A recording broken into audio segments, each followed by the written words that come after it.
my town, legends are more than simple stories. They are the essence of our identity, and sometimes the source of our fears. I grew up listening to tales of La Llorona, who roams the river, the chupacabras that stalks the cattle, and the nahual that dwells in the deep forests. Although reason tells me they are just stories, fear persists, passed down from generation to generation. My life revolves around agriculture and activities that connect me with the land and the water. But they also expose me to the dangers that lurk in the darkness. To survive, I have learned to read the signs of nature, to respect the limits of the forest, and never to venture into the river when the moon is full. Myths have shaped our town in subtle but profound ways. They have influenced our customs, our beliefs, and our way of seeing the world.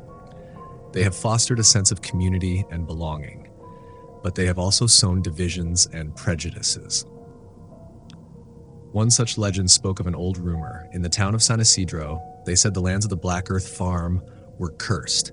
It was said that centuries ago, the Conquistadors buried a treasure stolen from the natives, but with it, they sealed their own doom.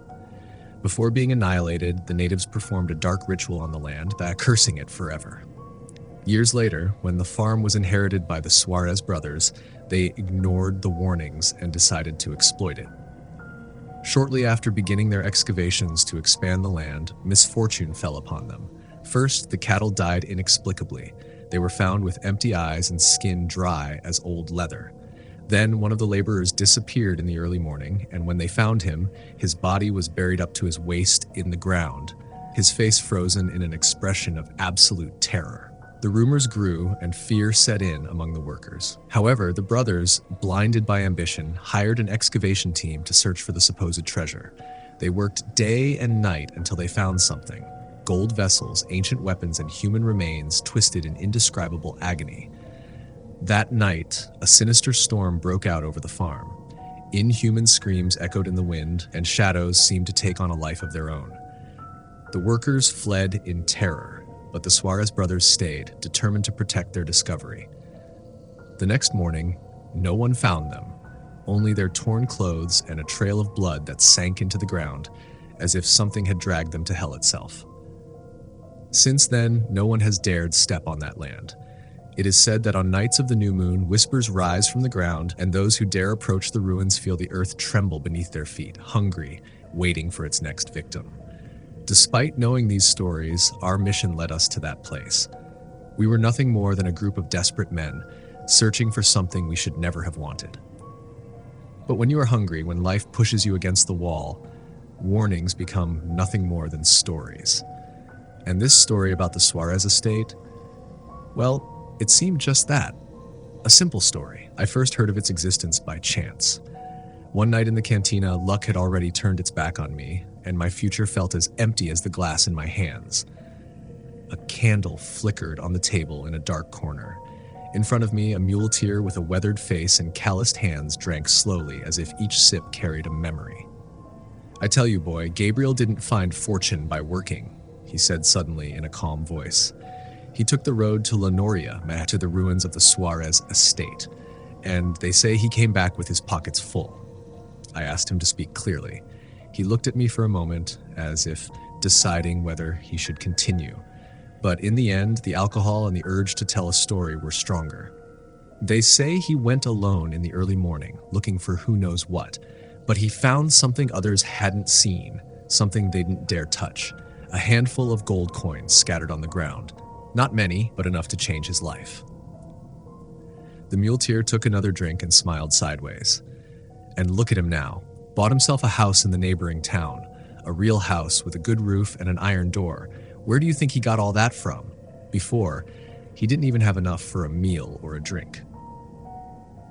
The rumor dug into me, not because I believed in tales of easy fortune, but because I knew Gabriel. He was a poor devil with just enough skill to survive day by day.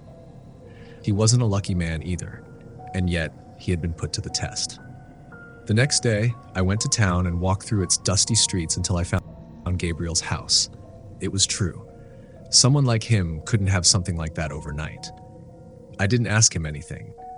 His answer wouldn't change what I already knew deep inside. The gold was there, waiting for whoever had enough courage to look for it. But I wouldn't go alone.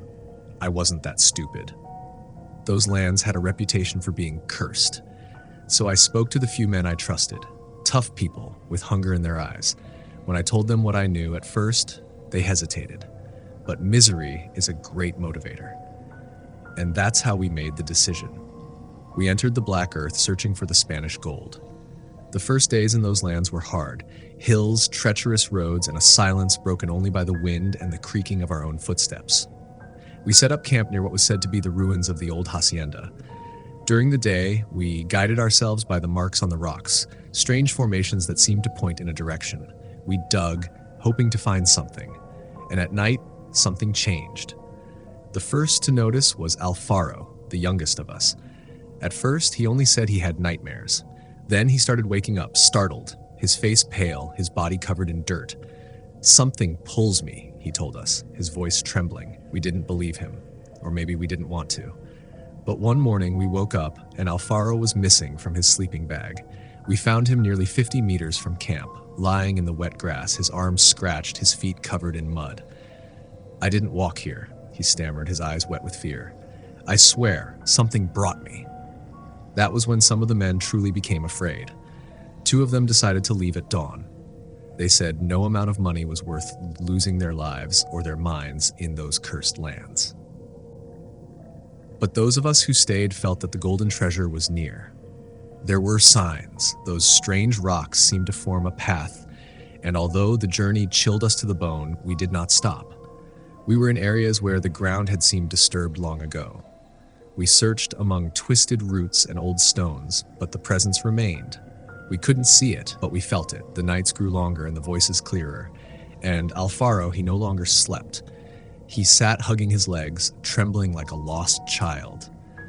"He is watching us. He is waiting for us to find him," he said one night. We didn't know what he truly meant, but something in his voice chilled our blood. And then the worst happened.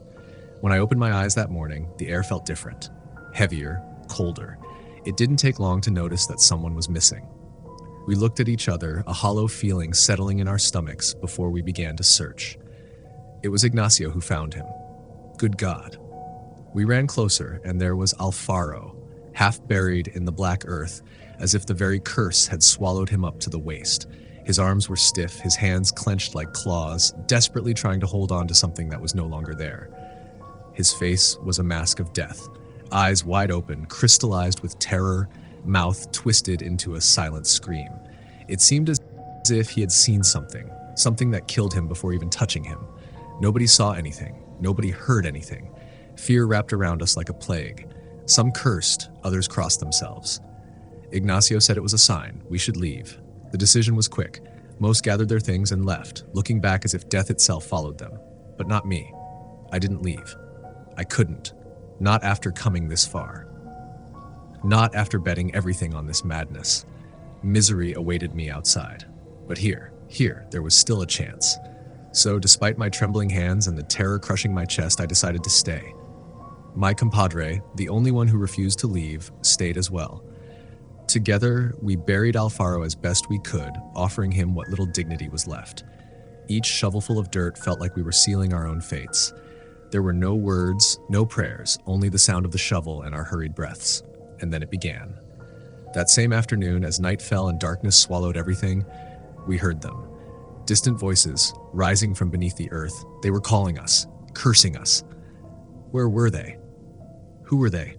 Screams, heartbreaking laments that suddenly cut off, as if being smothered by the ground itself. "Did you hear that?" my friend whispered, his gaze locked on the darkness. I nodded but said nothing. Of course, I had heard it. The shadows twisted. I saw figures out of the corner of my eye, but when I turned, everything was in place. Until suddenly, it wasn't. Then, we saw them. They weren't men. They were something else, something that had once been.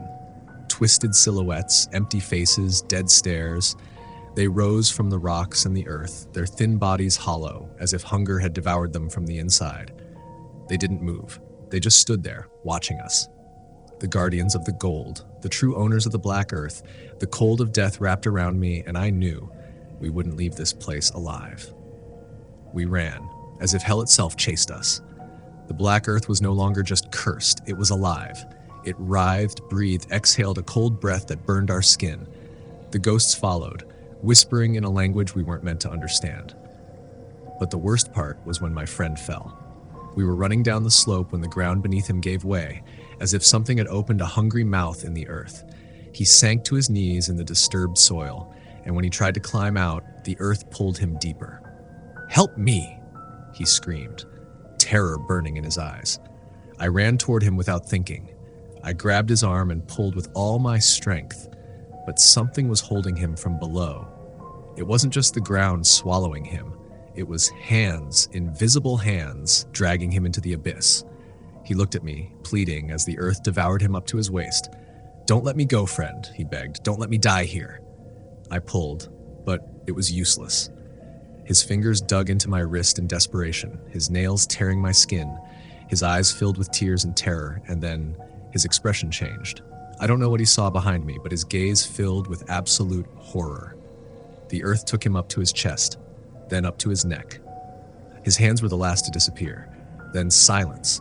But I wasn't alone. I felt them before I saw them. Emerging from the mist, the ghosts stood before me. Deformed figures, hollow faces, empty eyes. Death itself, incarnate, and they had no mercy. I stood frozen. I couldn't run. I couldn't scream.